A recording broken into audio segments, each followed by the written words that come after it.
IA process is a strength that goes through the Department of Environment. Fair enough. How would you address the concerns of those who feel quite strongly that it sounds like the various ministries are in a phase of developing a regulatory infrastructure, but that infrastructure is not really in place and does not really build a capacity to effectively regulate. As you know, the Water Act has certain provisions for ensuring the safety of the groundwater of New Brunswickers.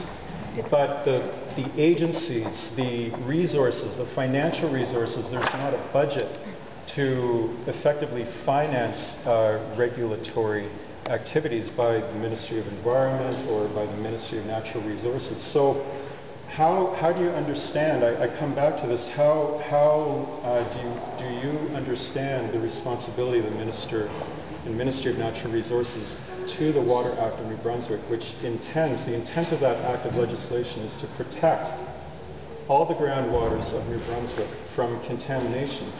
As you know, not just in the municipalities, but rurally, all communities, their water supply depends on the groundwater.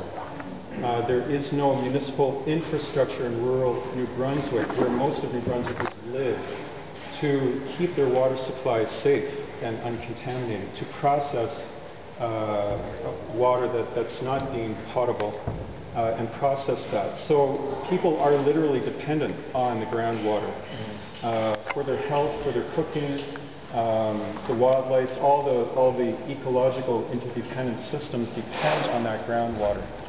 So how are we supposed to have confidence in a regulatory process when there isn't a commitment in the provincial budget for a regulatory infrastructure, when there are no developed agencies that have expertise or proven capacity to regulate shale gas companies, and when it seems that the provincial government is turning to the shale gas companies to inform them about how they would like or should be regulated?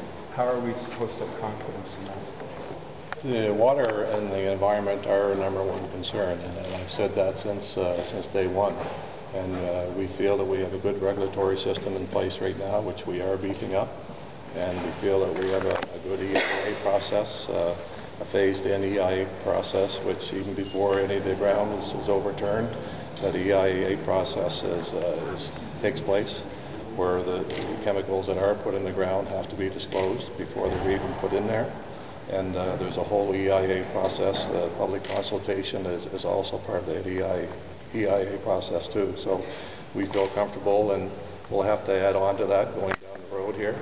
But I want to stress that we are at the very early stages. The size